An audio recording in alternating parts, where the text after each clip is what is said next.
Semangat pagi hari ini untuk firman Tuhan, amin. Yes, ini pertama kali saya melayani di tempat ini ya, walaupun sama-sama keluarga Abba Love Ministries, tapi saya yang di Jakarta Barat. Lumayan jauh Bapak Ibu ya, saya menyeberang dari barat sampai ke timur gitu ya, timur yang paling ujung ya.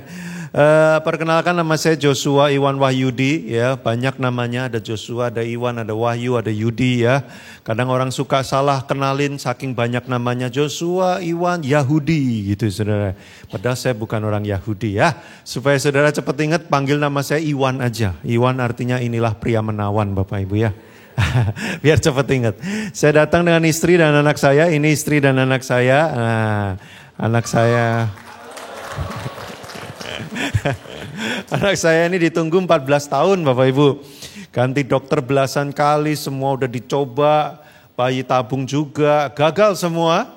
Tapi tahun ke-14 Tuhan berikan mujizat dengan cara normal, alami, muncul anak ini Bapak Ibu ya. Jadi ini anak mujizat, makanya saya pelayanan kemana-mana selalu saya ajak anak ini ya. Nah hari ini tapi saya gak kesaksian tentang anak, karena itu ceritanya panjang sekali kapan-kapan ya. Kalau topiknya pas. Hari ini saya diminta untuk berbicara tentang accountable life, hidup yang bisa dipertanggungjawabkan. Nah judul khotbah saya adalah responsible living, hidup yang bertanggung jawab. Apa maksudnya bertanggung jawab? Nah saya akan bagi menjadi 3 poin saja, tidak panjang Bapak Ibu, bilang sama kiri kanannya, ditepuk pundaknya, gak panjang jangan tidur, 1, 2, 3 ya, gak panjang jangan tidur ya, singkat. Nah mari kita mulai dengan Galatia 2 ayat 20, Bapak Ibu Anda jangan bingung dengan format ayatnya ya. Saya sengaja buat format ayatnya seperti ini. Jadi waktu saya kuliah S2 teologi Bapak Ibu salah satunya diajari kalau mau tahu arti dari ayat itu lebih luas. Nah belajar untuk memotong-motong menjadi struktur kalimatnya ya, kurang lebih beginilah modelnya. Nah jadi kita akan lebih tahu nanti waktu membaca ayatnya ya. Galatia 2 ayat 20. Namun aku hidup.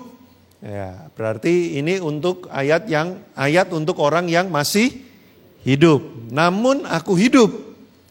Tetapi, ya, walaupun aku hidup dengan model kayak begini ini, tetapi bukan lagi aku sendiri yang hidup. Loh, kalau bukan kamu lagi yang hidup di dalam hidupmu, terus siapa dong? Melainkan Kristus yang hidup di dalam aku. Jadi rupanya orang yang sudah lahir baru di dalam Kristus, itu hidupnya sudah bukan dia lagi loh. Yang punya dan yang menghidupi di situ tuh bukan dia lagi loh. Melainkan siapa? Kristus sekarang. Ada yang nyesel gak? Waduh tahu gitu gak usah lahir baru ya. Aku jadi gak bisa hidup suka-suka aku sendiri dong. Iya, karena sekarang yang ada di dalam hidup kita ini Kristus yang hidup. Dan hidupku yang kuhidupi sekarang dalam daging ini, ya kita memang masih hidup dalam daging, tetapi itu adalah hidup oleh iman. Iman kepada siapa? Iman dalam anak Allah yaitu Yesus Kristus yang telah mengasihi aku dan menyerahkan dirinya untuk aku. Nah apa arti dari ayat ini Bapak Ibu? Kalau Anda sudah lahir baru dalam Kristus, ini beda ya. Kalau orang belum lahir baru dalam Kristus memang gak ngerti ayat ini maksudnya kenapa dan buat apa. Tapi kalau orang sudah lahir baru dalam Yesus Kristus, yang terjadi adalah Bapak Ibu, 1, kita dibebaskan dari dosa untuk hidup bagi Allah. Bukan untuk hidup bagi daging kita sendiri. Karena sudah bukan aku sendiri yang hidup di sini, tapi Kristus yang hidup dalam aku. Nah tadi pagi saya bikin perumpamaan, boleh saya minta sekali lagi Pak Albert dengan Bapak juga berdua ya sekaligus ya. Nah tadi Pak Albert ibadah 1 menjadi iblis. Ya sekarang janganlah ya jadi Tuhan lah ya.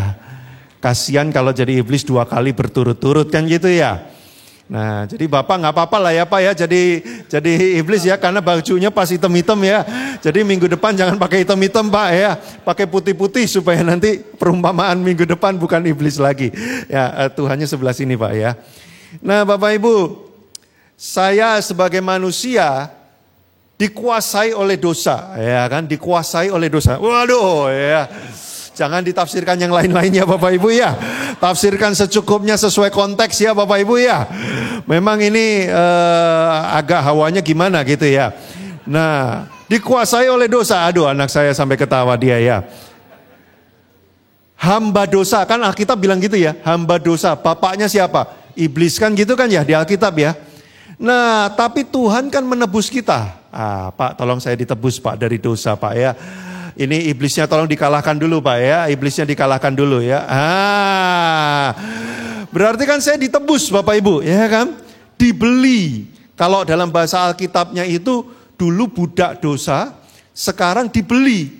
Saudara kalau baca Alkitab, saudara lihat konteksnya. Pada zaman dulu kata budak itu beda sama zaman sekarang. Ya, zaman sekarang hamba atau budak itu masih sedikit punya hak atas dirinya sendiri. Tapi kalau zaman dulu sama sekali tidak. Karena zaman dulu tuh budak itu kayak barang, kepemilikan. Jadi siapa yang punya budak itu, dia yang punya hak atas nyawa budak itu. Jadi itu budak disuruh apapun harus mau karena sudah dibeli. Sebelumnya kan budaknya iblis, hambanya iblis. Tapi kemudian kan Tuhan memberi dengan tadi itu loh, menyerahkan nyawanya itu loh, mengasihi menyerahkan nyawanya, menjadi siapa? Milik Tuhan. Makanya hidupku bukan milikku lagi, tapi miliknya siapa? Yang menebus saya. Ini konsepnya, saudara. Banyak orang Kristen nggak ngerti, dipikir gini, saya tadinya hamba dosa, lalu Tuhan bebaskan, tolong Pak Tuhan dibebaskan. Lalu saya bebas, suka-suka saya. Oh ini hidup saya sudah dibebaskan oleh Tuhan. Saya mau makan babi boleh katanya, ya nggak apa-apa ya kan. Saya mau ngapain boleh, saya mau tato, saya mau minum wine, saya mau ngapain boleh. Wah ada ayatnya, segala sesuatu boleh. Walaupun belum tentu berguna, tapi kan boleh. Nggak berguna, nggak apa-apa, tapi kan boleh. Wah itu salah kaprah itu ayatnya ya. Maksud ayatnya bukan gitu. Nah banyak orang nggak ngerti. Dipikir dibebaskan dari dosa, terus dia bebas sebebas-bebasnya. Nggak gitu konsepnya Bapak Ibu. Dibebaskan dari dosa, karena kita kemudian berpindah menjadi hamba Tuhan. Tapi Tuhan nggak pengen kita jadi hamba. Dia pengen kita jadi anak. Harusnya kita ini hamba, karena udah dibeli kan, miliknya Tuhan kan. Tapi Tuhan gak pengen kepemilikan, Tuhan pengen hubungan. Makanya kita diangkat jadi anak, asik Pak ya, bapak dan anak. Kan gitu. Tapi saya ini miliknya siapa? Kristus yang menebus saya. Jadi saya gak bisa bilang gini loh, wah sudah bebas sekarang dari dosa, suka-suka saya. Udah gak bisa. Boleh beri tepuk tangan untuk dua bapak yang sudah menolong kita. Lah ini loh Bapak Ibu Saudara, kita ini seringkali berpikir menjadi orang Kristen itu sudah bebas, apapun yang saya mau, apapun yang saya pengen, boleh-boleh. Bahkan ada satu pengajaran, wah Bapak Ibu hari-hari ini pengajaran itu luar biasa ya beredarnya ya Bapak Ibu ya. Kelihatannya benar belum tentu benar. Jadi ada hamba Tuhan yang bilang begini, apa yang kamu anggap penting, itu Tuhan akan anggap penting. Amin Bapak Ibu. Wah, mau bilang amin loh Pak, karena bagus banget itu kalimatnya ya.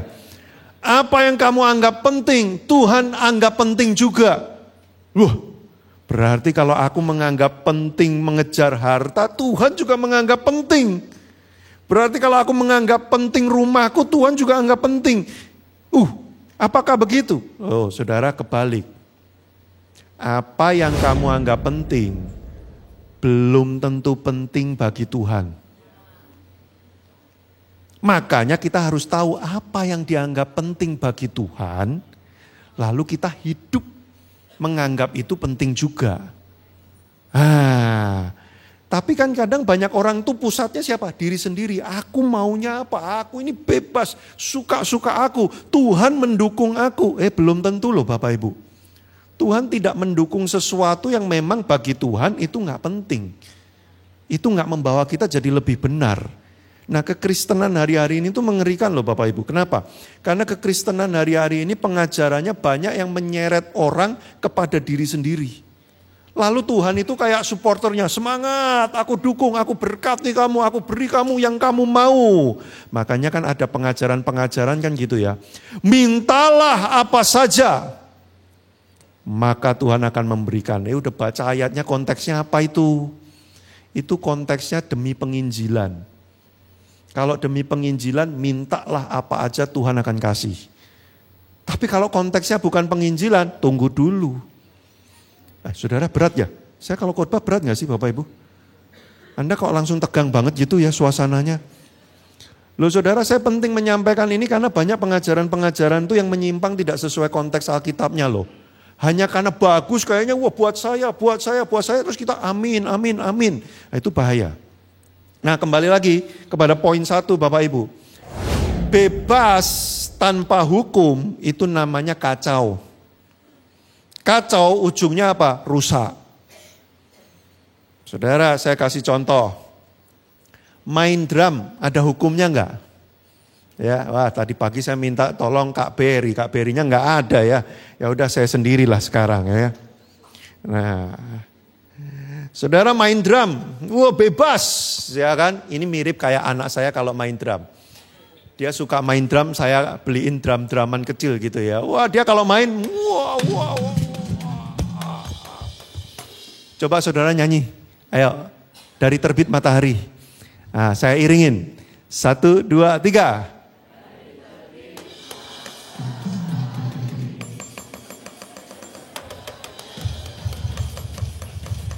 Kacau nggak? Suka-suka saya dong. Bebas, Tuhan membebaskan saya sudah tidak ada yang memiliki lagi. Suka-suka saya. Nggak gitu kan Bapak Ibu kan? Harus tahu hukumnya main drum itu gimana. Nah, saya memang nggak bisa sih. Tapi pura-pura bisa aja ya. Coba saudara, dari terbit matahari. 2, 3.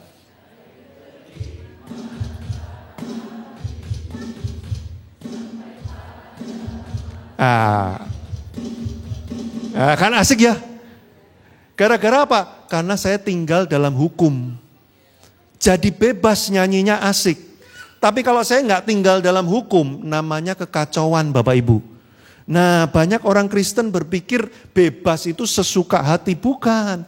Bebas artinya apa? Tinggal dalam hukum yang benar. Itu yang memerdekakan. Makanya Bapak Ibu, kemerdekaan orang benar adalah hidup dalam hukum kebenaran Allah yang memerdekakan. Saudara kalau nyetir mobil, lagi naik ke bukit-bukit yang curam, yang belok-belok itu, perlu ada pembatas di pinggir-pinggir. Kenapa Bapak Ibu? Karena kalau enggak Anda kebablas, nyemplung jurang. Jadi pagar di sekeliling itu hukum yang memerdekakan kita dari nyemplung jurang. Bukan mengekang, bukan membatasi kita. Karena pagar itulah kita malah bebas hidup. Nah saudara paham enggak maksudnya? Ya. Susah enggak sih Bapak Ibu khotbahnya? Kalau susah saya ganti Daud lawan Goliat deh. Ya, tapi nanggung udah separuh Bapak Ibu ya, udah lanjutin aja ya. Ngerti nggak ngerti manggut-manggut aja Bapak Ibu ya. Pokoknya dengan iman gitulah. Ya. Nah, kenapa prinsip ini penting Bapak Ibu ya? Karena begini, banyak orang Kristen itu hidupnya suka-suka saya. Ya, mau-mau saya. Nah, ini yang membuat dia malah nggak merdeka. Dikuasai oleh dunia lagi, dikuasai oleh dosa lagi. Kalau kita mau menang dari dosa, supaya merdeka kita hidup di dalam kebenarannya Allah. Nah poin kedua, apa kebenarannya Allah, apa hukumnya Allah yang kita harus hidup di dalamnya. Salah satunya adalah ayat ini, 1 Korintus 12 ayat 13. Sebab dalam satu roh kita semua itu siapa? Semua jenis, orang Yahudi, orang Yunani, baik budak, orang merdeka. Artinya apa? Kita semua yang sudah lahir baru dalam Kristus, bentuknya kayak apa, modelnya kayak apa, levelnya di level mana, semua sama. Yaitu apa? Telah dibaptis menjadi satu tubuh. Ini hukum saudara. Ini kebenaran Allah, ini yang memerdekakan kita. Begitu orang percaya lahir baru, dia langsung jadi satu tubuh dalam tubuh Kristus. Kepalanya siapa? Kristus. Nah ini banyak juga orang Kristen bilang gini, aku itu ikut Tuhan Yesus. Tapi kalau gereja, komsel, itu enggak wajib. Kalau suka ya ikut, nggak suka ya nggak apa-apa, nggak ikut. Yang penting tuh Kristusnya. Lah itu sama aja bilang begini, saudara menikah sama pasangan saudara nih yang suami istri, coba dilihat pasangannya 1, 2, 3. Lalu bilang sama dia gini, aku tuh menikah sama kepalamu, tubuhmu nggak usah. Coba ngomong kayak gitu, horor. Nanti saudara bangun pagi, besok pagi cuman ada kepalanya. Tubuhnya nggak ada, kepalanya melayang-layang, makan bareng sama saudara, ya makan bakmi, selorop, kepalanya doang saudara. Ngeri nggak? Nah itu orang Kristen sukanya yang horor-horor. Yang penting dengan Kristus. Kalau komsel, gereja, tubuh Kristus, ya itu boleh ya boleh enggak lah. Ayatnya enggak loh, enggak bilang gitu loh saudara. Karena begitu lahir baru langsung dibaptisnya menjadi satu tubuh, itu hukum saudara. Dan ini yang memerdekakan kita, ini yang membuat kita hidup. Artinya apa? Menjadi orang Kristen, suka nggak suka, mau nggak mau, harus tinggal dalam tubuh Kristus. Harus terikat dalam satu tubuh Kristus. Saya sengaja pakai kata terikat Bapak Ibu. Kenapa? Karena orang Kristen zaman sekarang nggak suka terikat.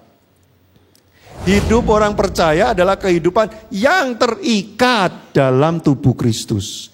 Loh Pak, tubuh Kristus itu kan semua orang Kristen kan Pak? Semua gereja tubuh Kristus kan Pak?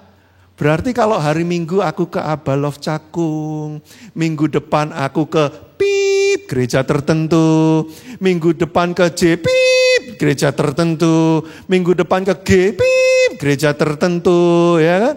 Yang penting kan sama-sama gereja, tubuh Kristus. Nih loh Bapak Ibu, kalau Anda besok pagi lihat pasanganmu, tiba-tiba jempolnya dijidat, terus besok paginya lagi tiba-tiba jempolnya di pipi, besoknya lagi tiba-tiba jempolnya di pantat, saudara shock nggak? Memang benar kita ini semua satu tubuh, tapi yang namanya jempol ya di sini tempatnya.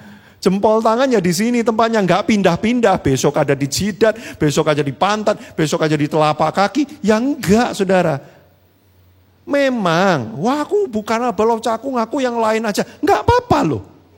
Asal kamu nggak berkeliaran pindah-pindah. Nanti kalau enggak itu jempol ada di mana-mana. Sudah nangkep maksud saya? Nah memang semua ada bagiannya masing-masing. Makanya yang cocok dengan Abalof Cakung, ya model-model kayak Anda ini. Ya. Loh kenapa? Maaf Bapak Ibu, ya kita ini kan sesama Abalof Ministries ya. Pergi keliling kemanapun, khotbah-khotbahnya Abalof Ministries itu nggak jauh dari komsel dan pemuritan. Sama misi, udah 3 itu terus. Mau khotbah gaya apa, pengkhotbahnya sengganteng saya sekalipun. Ini pengkhotbah kurang ajar nih, meninggikan diri sendiri. Ngumpung sedikit nyelip aja. Enggak bercanda Bapak Ibu ya. Siapapun yang khotbah, nyerempet-nyerempetnya apa? Komsel, pemuritan, misi. Ya memang bagiannya Abalof Barat, panggilan Tuhannya tuh itu. Makanya Abalof Barat, maaf ya, saya dari Barat. Memang Abalof panggilannya itu. Makanya enggak semua orang memang bisa ada di Abalof. Enggak apa-apa Bapak Ibu.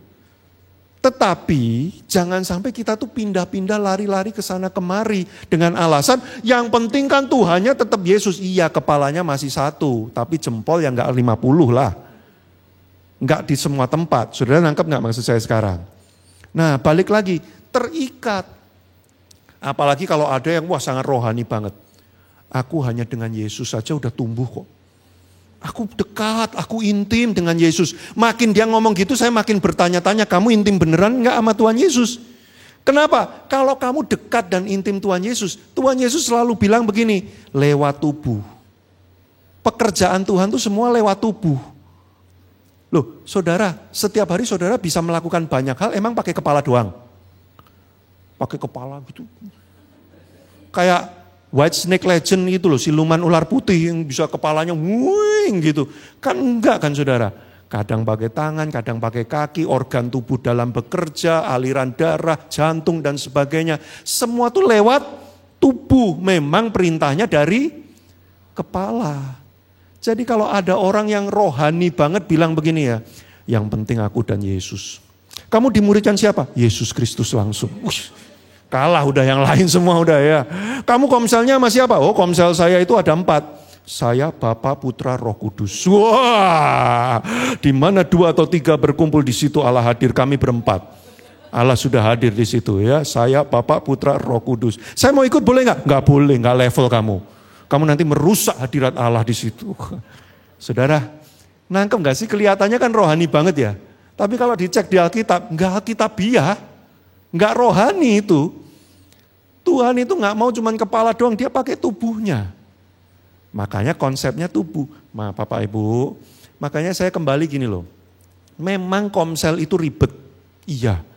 Apalagi hidup di Jakarta zaman sekarang. Ribet banget komsel itu. Bukan cuma ribet, banyak dramanya. Ada yang ngutang gak dibalikin, habis itu caulut, ya, pergi gitu ya, caw gitu ya. Ada yang ngomongin kita di belakang, kadang-kadang ada yang nyebelin banget, khotbah terus gak selesai-selesai. Padahal bukan dia jatah khotbah. Ya, ada yang mau bagiin sesuatu, saya, dia terus ya. Memang kadang-kadang komsel itu ribet, tapi disitulah kita itu ditumbuhkan. Loh, saudara gini loh, bertumbuh itu tidak hanya selalu lewat hal-hal yang nyaman buat kita. Bertumbuh itu juga lewat hal-hal yang tidak nyaman. Coba saudara cek, hidupmu, perjalananmu nih dari lahir cepret sampai sekarang, ya. Apa titik-titik yang membuat saudara lebih kuat dan lebih hebat dari sebelumnya? Coba cek. Pasti peristiwa-peristiwa yang sulit. Benar atau benar? Pernah ngalamin ini, kemudian breakthrough. Wah, aku jadi sekarang lebih pinter. Sekarang lebih kuat. Sekarang lebih bijaksana. Sekarang lebih ngerti. Karena masa-masa yang tidak nyaman, betul nggak? Coba cek masa-masa ketika kamu nyaman banget. Biasanya itu pasti kamu menurun. Ya, nyaman, semua udah enak, tiap hari nonton drakor, makan sate babi, sate kambing, drakor, kambing, duren, drakor, kambing, drakor, lama-lama stroke gitu. Sudah nangkep maksud saya enggak? Memang, gini loh, ya memang yang namanya komsel ya enggak selalu berantem terus. Kalau berantem terus itu tolong dilaporkan ke penilik pengawas areanya, gitu ya. Ada masanya kita gesek, ada masanya kita saling mendoakan, ada masanya ini orang kok gini, ada masanya puji Tuhan dia begini. Ya kan saudara, memang itu pertumbuhan kita itu tidak hanya yang nyaman-nyaman tapi yang gak nyaman. Bukan hanya yang gak nyaman saja tapi ada juga yang nyaman, itu pertumbuhan kita itu utuh. Bapak Ibu Saudara, tapi kita harus terikat. Saudara bayangkan kalau telapak tangan kanan saya ini, dia bilang sama saya gak mau terikat sama kamu lagi. Saya mau hidup sendiri. Mati dia. Dari mana dia dapat nutrisi, aliran darah dan yang lain-lain? Karena terikat, betul nggak Bapak Ibu? Jadi Anda itu nggak bisa menjadi orang Kristen itu cuman datang kebaktian hari Minggu, duduk kalau bisa di luar biar nggak kelihatan semua orang. Begitu doa berkat selesai, amin, des langsung hilang. Ya kan? Saya nggak suka Pak ditanya-tanya. Kamu siapa? Dari mana? Dengan siapa? Ya. Apalagi kalau datang komsel kan pertanyaannya gini ya. Lagi ngalamin apa? Itu abaloh banget tuh pokoknya ya. Kalau pokoknya abaloh tuh dari zaman dulu sampai sekarang tuh kalimatnya gitu. Lagi ngalamin apa hari-hari ini? Ya saudara. Ngapain kamu nanya-nanya? Kalau saya cerita lagi banyak utang, emang mau dibayarin utangnya? Ya enggak. Lah terus ngapain nanya-nanya? Wow. Saudara, kadang-kadang kita itu masih merasa gini, ini hidupku. Suka-suka aku gak usah diurusin, gak usah dicampurin. Nah, fenomena gereja hari ini itu apa? Orang Kristen mencari gereja yang gak ribet. Pokoknya aku datang, khotbahnya lucu, pas, cocok, doanya manjur, sakti hamba Tuhannya, lagunya keren, ya kan? Suasana dapat, udah, itu aja. Jangan lebih dari itu. Kalau ada yang datang ya nanya-nanya gimana, apa yang perlu dibantu, nggak ada yang perlu dibantu. Aku sudah aman bersama dengan Kristus. Asik. Saudara, hukumnya tuh nggak gitu. Hukumnya tuh nggak gitu. Loh tapi ada tuh Pak yang bertumbuh aja, kelihatannya bertumbuh. Tapi apakah dia? Gini loh saudara, ngukur pertumbuhan itu jangan dari hafal ayat. Kalau cuma hafal ayat, orang non-Kristen juga banyak tuh hafalin ayat-ayat buat nyerangin kita. Bertumbuh itu dilihat dari apa? Before after. 5 tahun yang lalu seperti apa, sekarang seperti apa. 5 tahun yang lalu suka sumpah serapah, setelah 5 tahun lumayan sekarang. Nah itu bertumbuh. Lewat apa? Lewat tubuh. Loh saudara, alah Pak, justru gara-gara Komsel saya makin pengen sumpah serapah Pak. Saya ketemu orang-orang nyebelin, lah ya itu kan. Loh saudara kan bertumbuh tuh lewat apa? Lewat ujian, bener gak? Loh saudara bisa taunya naik dari kelas 4 ke kelas 5, 5 ke kelas 6, lewat apa? Ujian. Makanya saya gak setuju kalau gak ada ujian. Pokoknya apapun yang terjadi naik kelas, wah ngawur itu. Bagaimana kita tahu bahwa kualitasnya sudah meningkat atau belum? Kan gitu ya Bapak Ibu ya. Lewat apa? Ujian. Nah Komsel memang kadang-kadang isinya penguatan, kadang-kadang isinya ujian.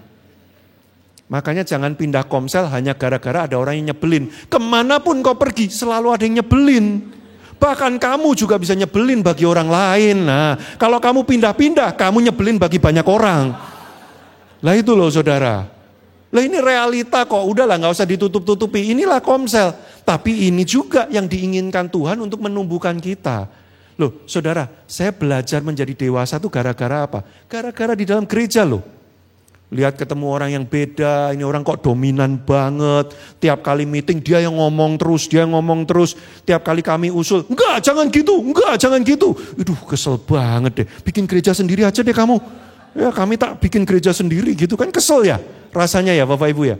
Tapi lewat itu saya bertumbuh, saya jadi berani untuk ayo jangan diem ya, diladenin, diobrolin sampai ketemu. Loh saya jadi dewasa loh Bapak Ibu.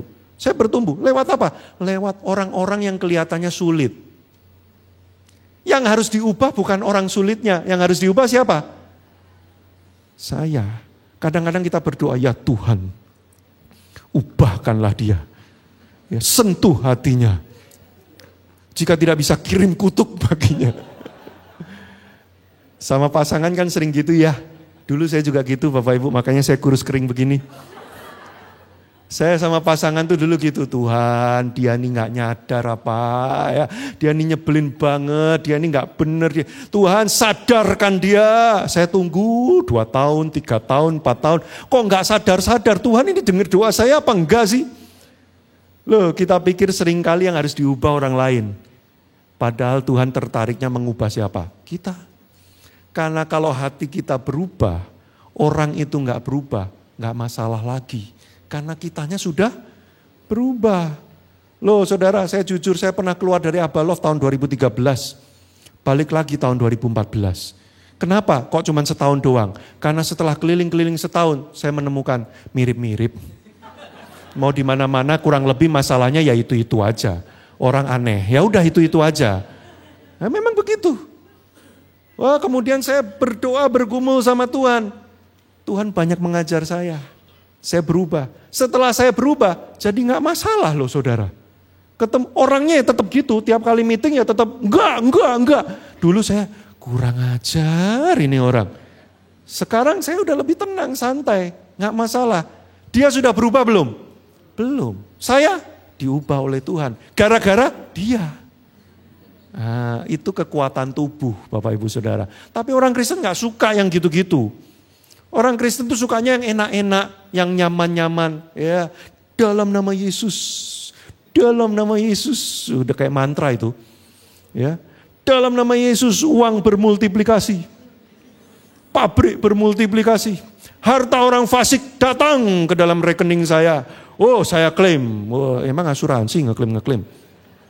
Sudah, orang Kristen sukanya yang gampang-gampang, yang nyaman-nyaman. Yang namanya tumbuh itu tidak pernah gampang. Kalau tumbuh itu gampang, semua orang udah hebat hari ini saudara. Sudah lihatin loh orang-orang hebat, atlet-atlet, pemenang-pemenang. Sudah lihat bagaimana cara mereka bertumbuh dari tidak bisa menjadi ahli. Michael Jordan main basket. Ya masa lahir-lahir langsung dribble hebat, yang gak ada saudara. Dia mengambil waktu latihan, dribbling, shooting, passing, berjam-jam lebih banyak dari orang lain. Gak ada orang yang tahu.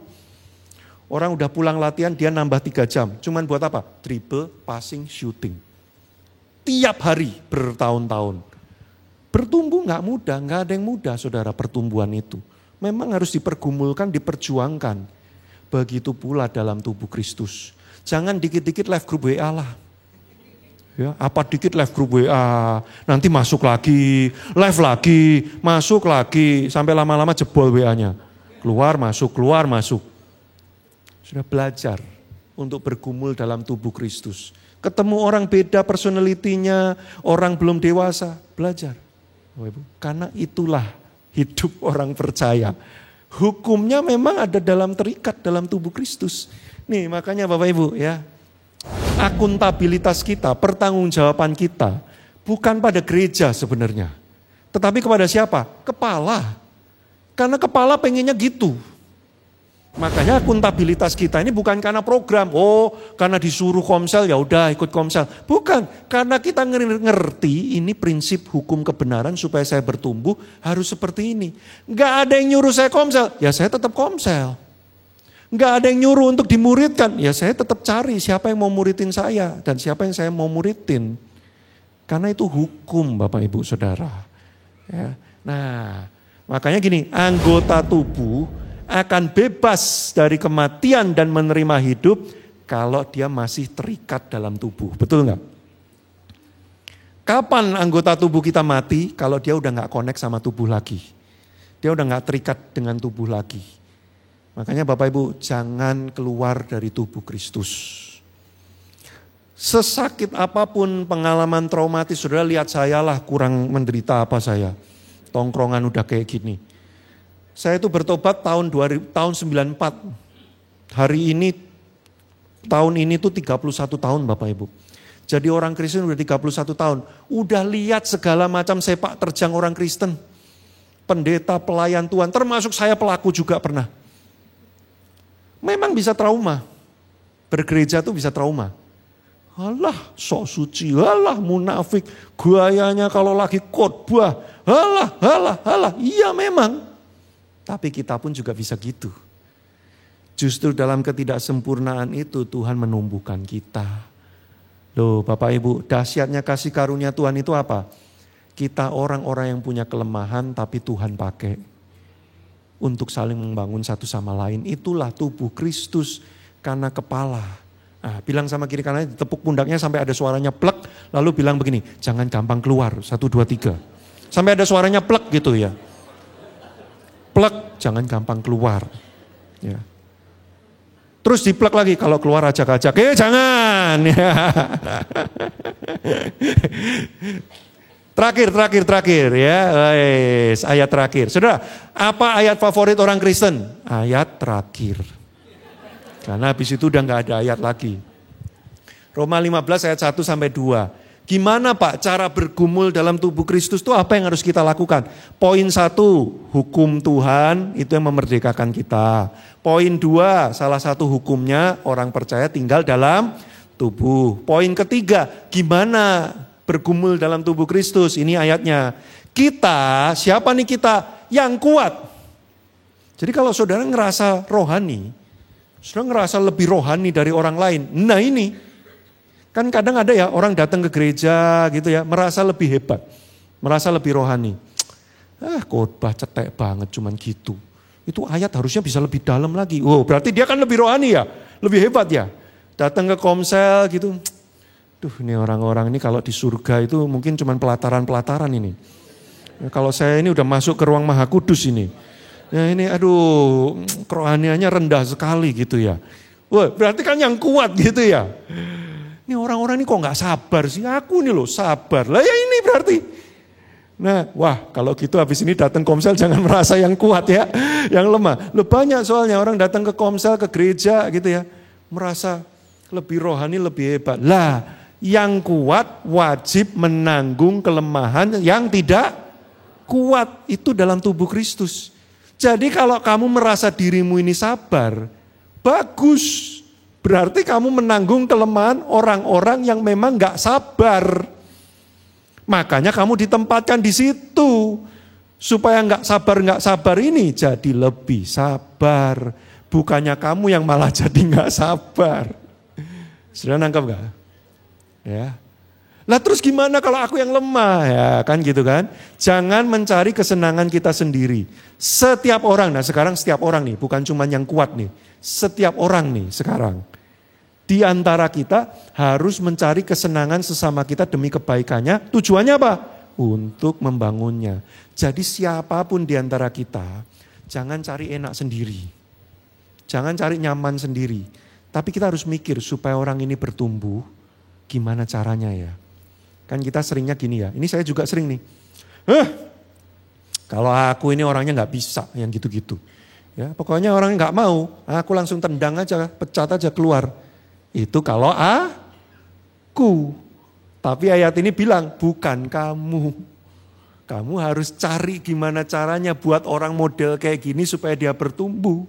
Jadi walaupun aku senengnya mecat orang, tapi demi supaya dia bisa bertumbuh, aku bukanlah aku lagi. Tapi Kristus yang hidup dalam aku. Doa saya bergumul, Tuhan model kayak gini udah pengen tak pecat dari kemarin. Maaf, jangan datang komsel lagi. Pengennya saya ngomong gitu. Sudah pernah gak ketemu jiwa rasanya ini gak usah datang lagi gitu. Ya, tapi justru yang kayak gitu yang datang terus. Ada loh saudara, saya pernah di gereja gitu ya, berharap ini orang jangan datang ke gereja ini lagi gitu ya. Tapi dia malah datang terus. Nah saya bergumul tuh yang kayak gitu. Kristus, apa yang harus saya lakukan? Supaya orang ini dibangun hidupnya. Itu pergumulan dalam tubuh Kristus. Bukan cuma pemimpinmu yang harus begitu. Anda dengan pemimpin Anda juga harus begitu. Kadang-kadang PKS kita ini kan bikin kita greget ya. Kamu ini ditunjuk jadi PKS kok malah kamu yang diingetin hari ini komsel. Gimana sih ini? Harusnya kamu yang ngingetin kita dong. Maaf ya, aku ini orangnya pelupa. Wah, kita bergumul. Tuhan, bagaimana cara saya membangun PKS saya? Nah, itu loh Bapak Ibu. Suami istri lebih lagi. Nih loh Bapak Ibu. Nih, saya menikah baru 18 tahun. Di sini saya lihat ada yang sudah seumur hidup. Loh bener kan? Seumur hidup kan, maksudnya masih hidup sampai sekarang masih menikah ya, bener kan ya? Seumur hidup itu kan ya. Saudara, saya itu kesalahan terbesar saya itu gini. Setiap kali saya lihat kelemahan istri saya salahkan dan saya omelin. Jangan gitu, gini. Padahal itu kelemahan dia. Memang dia orangnya sulit di bagian itu. Malah saya omelin. Next time jangan gitu ya. Loh namanya kelemahan kok next time jangan gitu. Sudah nangkep gak sih? Ada orang yang memang gak teratur. Ya mau ngatur kayak gimana pun tetap gak teratur. Saya omelin, saya salahkan, saya apain pun. Ya tetap dia tendensinya jadi gak teratur. Lah saya yang kuat, yang teratur. Bukan ngomelin, harusnya saya tolong dia di bagian yang dia gak bisa ngatur. Saya ngatur. Nah, tapi ini contoh ya, bukan istri saya gak teratur. Saya yang gak teratur sebenarnya. Tapi contohnya kayak gitu. Nah, ada beberapa hal saya omelin. Setelah saya sadar, bukankah untuk itu Tuhan tempatkan saya di sisinya dia. Karena dia gak sanggup lakukan itu, saya yang lakukan bagi dia. Bukan malah ngomelin kenapa kamu gak sanggup. Sudah nangkep gak? Ini kekuatan tubuh. Lah kalau ini dipraktekkan di seluruh tubuh Kristus, bukan cuma pernikahan. Dahsyat gereja. Kita bukan lagi menyoroti kenapa kamu gagal, tapi kita menolong karena kamu gagal. Aku tolong kamu. Nah ini pergumulan gereja dalam tubuh Kristus. Enggak mudah, memang enggak mudah. Tapi ini kerinduan hati Tuhan. Sudah tahu gak sih apa salah satu Yesus berdoa? Yesus itu kan jarang berdoa. Dalam artian tuh meminta sesuatu. Itu ya. Tapi salah satu yang Yesus minta itu apa? Supaya orang percaya disatukan ke dalam dirinya. Sebagai satu tubuh. Seperti Kristus dan Bapa itu jadi satu. Disatukan. Jadi ini kerinduan hati Tuhan loh Bapak Ibu. Cara hidup seperti ini. Nah makanya pulang dari sini. Gak ada altar call, gak ada nangis-nangis Bapak Ibu Saudara ya. Tapi pulang dari sini. Yuk kita merenung. Saya sudah terikat dalam tubuh Kristus belum di tempat ini. Kalau saya sudah terikat. Saya sudah saling membangun kayak gitu belum? Saya sudah menanggung kelemahan orang lain belum? Alah Pak, saya ini lagi lemah kok suruh nanggung kelemahan orang lain. Kalau saudara lagi lemah, datang kepada orang yang saudara lihat punya kekuatan di area itu. Sudah lemah cara ngatur duit, sudah minta diajari sama yang pintar ngatur duit. Sudah lemah dalam hal pernikahan, sudah datang kepada yang kuat pernikahannya. Sudah lemah dalam hal berbicara, cara menyampaikan sesuatu, sudah datang sama yang pandai menyampaikan sesuatu. Supaya saudara dibangun sama orang itu. Seringkali kalau kita lemah, kita bilang gini, gak peka banget sih ini orang-orang, gak lihat apa aku lagi dalam masalah. Enggak. Lah padahal aku tiap kali komsel terpuruk, lemah letih lesu. Ya kita pikir memang kamu dari sononya begitu. Soalnya kamu sejak datang memang lemah letih lesu. Saya pikir memang kurang darah kamu. Ya gak kepikiran lah kalau kamu lagi masalah apa. Cerita. Memang orang Indonesia sukanya gitu. Kasih kode-kode. Ya. Lagi ngalamin apa hari-hari ini? Badai menerpa, langit gelap. Maksudnya apa? Ya tafsirkan sendirilah. Jangan gitu saudara. Loh, saya belajar saudara, bertahun-tahun kalau saya punya masalah, saya datang sama pemimpin saya. Kak, saya lagi ngalamin gini. Dulu saya pikir gini, ini pemimpin kok gak pernah nanya kabar kek, saya lagi ngalamin apa. Yang ditanya pelayanan terus, gimana? Udah ini belum. Gimana sih? Kesel saya sama pemimpin. Tapi setelah saya belajar prinsip ini, kadang mereka saking banyaknya yang dipikirin ngurus Anda semua ini yang jumlahnya segini dan aneh-aneh. Wah pikirannya udah gak kemana-mana, udah gak kepikiran. Nah saya perlu datang menyelip. Kak saya lagi ngalamin kayak gini, boleh gak doain? Iya kamu ngalamin ya, waduh gak kelihatan. Ya udah yuk kita doain, kita ini dan sebagainya. Kita perlu gitu kalau kita lagi lemah. Ya siap Bapak Ibu Saudara? Memang khotbah hari ini bukan motivasional yang bikin orang termehek-mehek ya. Hari ini kita belajar lebih dewasa.